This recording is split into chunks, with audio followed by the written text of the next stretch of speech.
Side में था, एक इंसान है, उसने उसको गोली मार दी। उसने बोला कि ये शायद मुस्लिम नहीं है, उसने उसको गोली मार दी।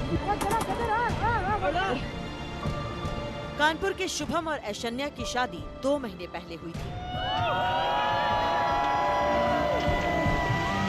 बैसरन घाटी में आतंकियों ने जिन लोगों को धर्म पूछकर गोली मार दी, उनमें शुभम का नाम पहला था। गोली साइड में रख के उससे पूछा हिंदू है कि मुसलमान है। मुसलमान है तो पहले कलमा पढ़ के दिखा। जैसे कि हमें पता ही नहीं, हम पीछे पलट के देखे हो क्या रहा है, हम उसकी तरफ स्माइल करके पूछे भैया क्या हुआ, यार हिंदू है मुसलमान। मैंने कहा हिंदू, मार दिया। पहली गन उसी पे चलाई, उसके बाद 70 लोगों को मार दिया। हम और आप सिर्फ कल्पना ही कर सकते हैं। कानपुर का जो परिवार अपने बेटे और बहू की शादी के वीडियो ठीक से देख भी नहीं पाया था, जो परिवार बेटे और बहू के कश्मीर से लौटने का इंतजार कर रहा था, उसे 22 अप्रैल की शाम को अचानक पता चलता है कि आतंकियों ने उसके बेटे को मार डाला। आतंकियों ने बेटी का सिंदूर उजाड़ दिया। उनसे बहुत थैंक यू कहती हूँ कि उन्होंने मेरे पति की मौत का बदला लिया है। मैं बहुत छोटी हूँ, उन्हें कुछ भी कहने या नहीं कहने वाली, लेकिन हाँ, जिस तरीके से हमारे पूरे परिवार को उन पे विश्वास था, उन्होंने उसी तरीके से जवाब देके हमारे विश्वास को कायम रखा है। And I am really thankful. Lieutenant Vinay Narwal और उनकी पत्नी हिमांशी की ये तस्वीर कौन भूल सकता है। बैसरन घाटी से क्रूरता और खौफ का जो पहला वीडियो आया था, उसे याद कीजिए। मेरा पति साइड में था, एक इंसान है, उसने उसको गोली मार दी। यहाँ पे उसने बोला कि ये शायद मुस्लिम नहीं है, उसने उसको गोली मार दी। नहीं, आप टेंशन मत लो। अब बेटा आप यहाँ पे रहो, हम साथ में। मैडम ये जो वहीद साहब है, मैं आ रहा हूँ। मैं कहाँ पे आपका ये हस्बैंड? विनय और हिमांशी की शादी को सिर्फ 6 दिन हुए थे।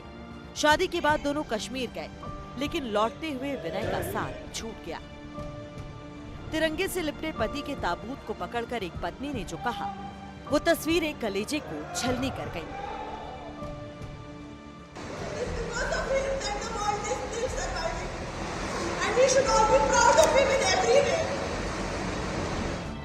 जयपुर के नीरज उधवानी को भी आतंकियों ने मार डाला।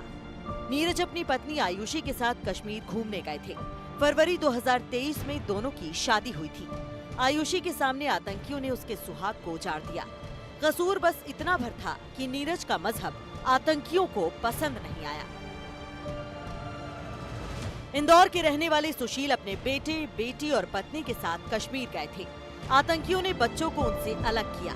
पत्नी के सामने उन्हें गोली मार दी।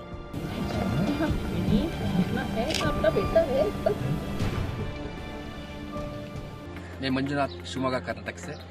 हम इंडियन ट्रैवल स्टोर्स में कर्नाटक के मंजुनाथ और उनकी पत्नी पल्लवी का ये वीडियो तो आपने देखा ही होगा।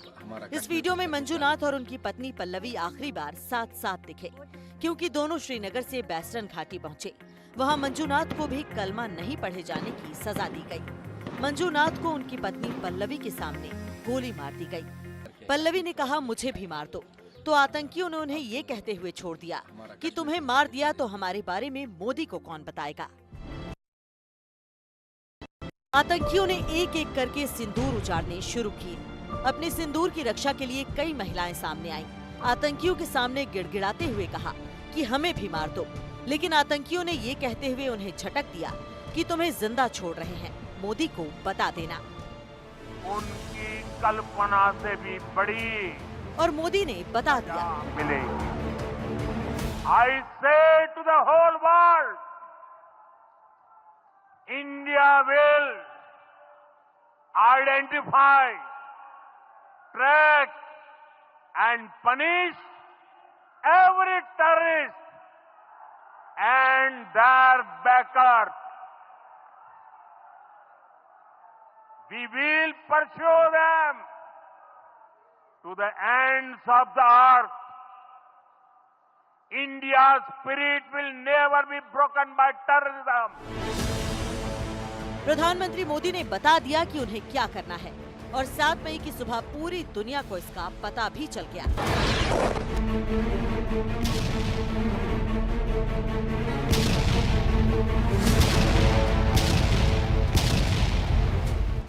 भारतीय सेना ने ऑपरेशन सिंदूर को कामयाबी के साथ अंजाम दिया और पाकिस्तान को बता दिया कि सिंदूर की कीमत क्या होती है। सूत्रों से पता चला है कि सेना की इस स्ट्राइक को ऑपरेशन सिंदूर नाम प्रधानमंत्री मोदी ने ही दिया था। कहा जा रहा है कि 22 अप्रैल को पहलगाम में जिन 26 नागरिकों की हत्या की गई, उनमें सभी पुरुष थे। भारतीय संस्कृति में सुहागिन महिलाओं के लिए उनका पति सुहाग का प्रतीक होता है, उनके वैवाहिक जीवन का आधार होता है। यही वजह है कि आतंकियों की क्रूरता का जवाब देने के लिए प्रधानमंत्री मोदी ने इस एक्शन का नाम ऑपरेशन सिंदूर रखने का सुझाव दिया था। इसे न केवल आतंकवाद के खिलाफ भारत की कठोर कार्रवाई का प्रतीक माना गया, बल्कि इस नाम के जरिए उन महिलाओं के प्रतिशोध का भी संदेश दिया गया जिन्होंने अपने सुहाग खो दिए। मेरे हस्बैंड ने he was in the defence forces and you know when he had joined the defence forces, वो यही चाहता था that he wanted to protect the peace in this country. He wanted to make sure that innocent lives are not gone in this country. He wanted to make sure that there is no hatred and terror in this country, and this operation signifies his spirit that there will terrorism, hatred will not be tolerated by the Indian government. ये नाम बहुत सही है क्योंकि इस incident की वजह से बहुत औरतों ने, बहुत बहनों ने, बहुत माँओं ने अपनी जान खोई है, अपना एक हिस्सा खो दिया है। हम सब इस पल की प्रतीक्षा कर रहे थे और जो भी सरकार ने निर्णय लिया है वो योग्य लिया है, और हमारी बस यही इच्छा है कि अभी जो भी ये संगठन है या ये जो ग्रुप्स है जो आतंकवादी हमले कर रहे हैं, इनको पूरी तरीके से निकाल के मतलब ढूंढ के मार देना चाहिए और ख़त्म कर देना चाहिए। ऑपरेशन सिंदूर के बारे में न्यूज़ चैनल से मतलब हमारे परिवार वालों के कॉल आए हमें, और तब पता चला कि भारत ने जो पहलगाम में हमला हुआ था उसके ऊपर आज उन्होंने रिएक्शन मतलब उनको उत्तर दिया है इसके बदले में एयर स्ट्राइक करके। पहले तो मिशन का नाम सुन के हम लोगों को बहुत मतलब मैं तो बहुत रो रही थी सुन के। सिर्फ इतना बताना चाहूँगा कि मेरे पिताजी को और मेरे दोनों मामा को और जितने भी 28 लोग हैं उनको शांति मिली होगी ये देख के। और मेरा सिर्फ इतना कहना है कि ये सिर्फ एक अटैक नहीं होना चाहिए, जितने भी है सबको नेस्तनाबूद कर देना चाहिए। देश ने आंसुओं का बदला ऑपरेशन सिंदूर से लिया है। संदेश साफ है, जिन्होंने बैसरन घाटी में धर्म पूछकर सिंदूर उजाड़ा, उन्हें छिपने की जगह नहीं मिलेगी।